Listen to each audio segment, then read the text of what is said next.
Bismillahirrahmanirrahim. Assalamualaikum warahmatullahi wabarakatuh.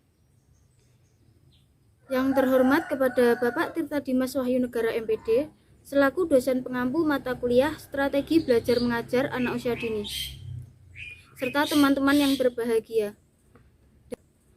Dalam kesempatan kali ini, kami akan mempresentasikan hasil diskusi kelompok kami, yaitu tentang pemanfaatan media belajar dalam sumber belajar.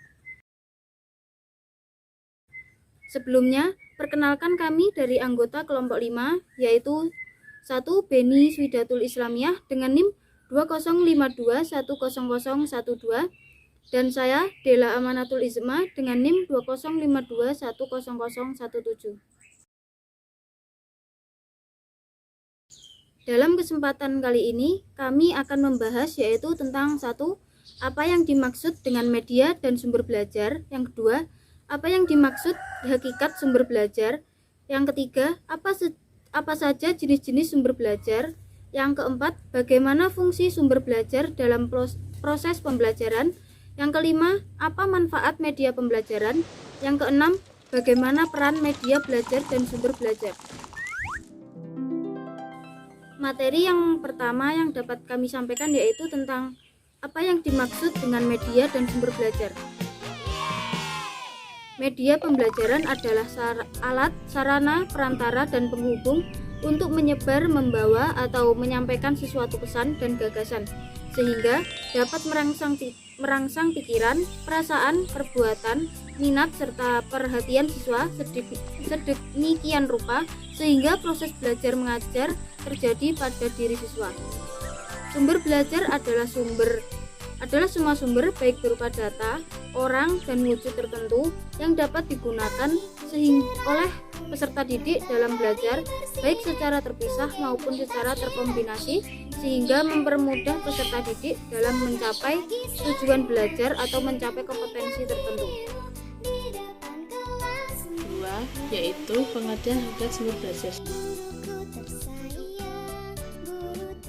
Belajar adalah semua sumber termasuk tools, materials, devices, settings, dan people yang mungkin dipergunakan oleh pengajar baik secara sendiri-sendiri maupun dalam bentuk gabungan untuk memfasilitasi kegiatan belajar dan meningkatkan kinerja yang baik. Dalam proses pembelajaran saat ini diperlukan sumber belajar yang tidak hanya mengandalkan buku sebagai satu-satunya yang saling berkaitan di dalamnya. Salah satunya komponen pembelajaran di dalam proses tersebut adalah sumber belajar. Sumber belajar adalah segala sesuatu daya yang dapat dimanfaatkan oleh guru secara terpisah maupun dalam bentuk gabungan untuk kepentingan belajar mengajar dengan tujuan meningkatkan efektivitas dan efisien bertujuan pembelajaran.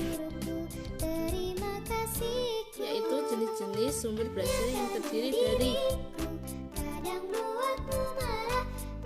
yang pertama yaitu sumber belajar yang dirancang, yang kedua sumber belajar yang sudah tersedia dan tinggal dimanfaatkan, yang ketiga pesan, yang keempat orang, yang kelima bahan dan program, yang keenam alat, yang ketujuh metode, yang kedelapan latar. Fungsi sumber belajar dalam proses pembelajaran.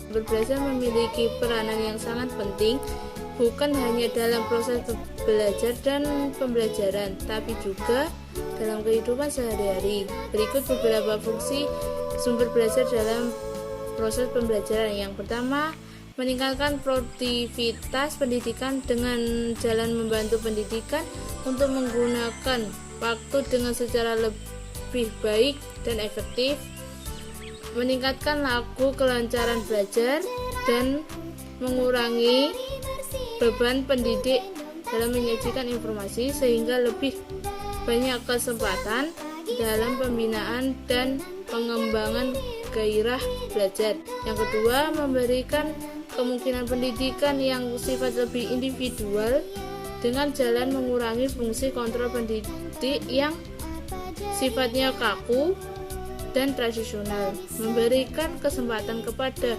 peserta didik untuk berkembang sesuai dengan kemampuan dan potensinya. Yang ketiga, meningkatkan kemantapan pembelajaran dengan cara meningkatkan kemampuan manusia dengan membagi media komunikasi dan menyajikan informasi maupun data secara lebih mudah, jelas, dan konkret. Materi yang kelima yaitu apa manfaat media pembelajaran. Dengan adanya kemajuan teknologi, informasi, dan komunikasi, maka guru dalam memberikan materi pelajaran harus mengikuti kemajuan tersebut. Manfaat media pembelajaran adalah sebagai berikut, yaitu 1.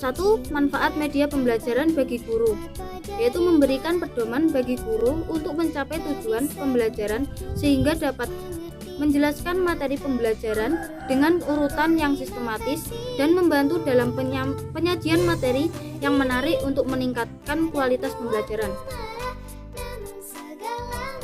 Yang kedua, manfaat media pembelajaran bagi siswa, yaitu dapat meningkatkan motivasi dan minat belajar yang diberikan oleh guru dengan baik melalui situasi belajar yang menyenangkan dan siswa dapat memahami materi pelajaran dengan mudah. Yang ketiga, pengajaran lebih menarik perhatian siswa sehingga dapat menumbuhkan motivasi belajar. Yang keempat, bahan pengajaran akan lebih jelas maknanya sehingga dapat lebih dipahami siswa serta memungkinkan siswa menguasai tujuan pengajaran. Ya, selanjutnya yaitu materi yang dapat kami sampaikan tentang peranan media belajar dan sumber belajar. Media dan sumber belajar yang baik adalah yang mempunyai peranan dan manfaat dalam penggunaannya. Berikut peranan media dan sumber belajar, yaitu 1. Tentang peranan media pembelajaran, yaitu 1. Media pembelajaran mengatasi perbedaan pengalaman pribadi peserta didik. Yang kedua, media pembelajaran mengatasi batas-batas ruang kelas. Yang ketiga, mengamati benda yang terlalu kecil. Yang keempat, mengamati benda bergerak terlalu cepat atau terlalu lambat. Yang kelima, mengamati suara yang halus untuk didengarkan. Yang keenam, mengamati peristiwa-peristiwa alam. Materi yang kedua yaitu tentang media pembelajaran berperan membangkitkan minat belajar yang baru, yaitu peranan sumber belajar. Sama halnya dengan media pembelajaran, sumber belajar juga memiliki peranan, diantaranya yaitu 1. Menjembatani anak atau siswa dalam memperoleh pengetahuan dalam belajar.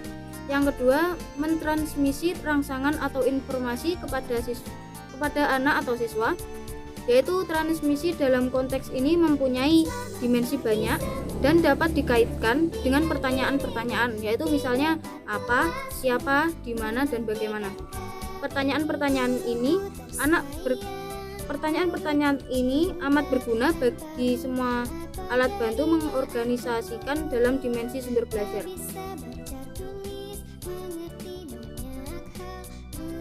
Demikian materi yang dapat kami sampaikan, yaitu tentang pemanfaatan media belajar dalam sumber belajar. Dan apabila ada pertanyaan atau ada yang menanggapi, bisa di kolom komentar. Sekian presentasi yang dapat kami sampaikan. Apabila ada kurangnya, kami memohon maaf yang sebesar-besarnya. Wassalamualaikum warahmatullahi wabarakatuh.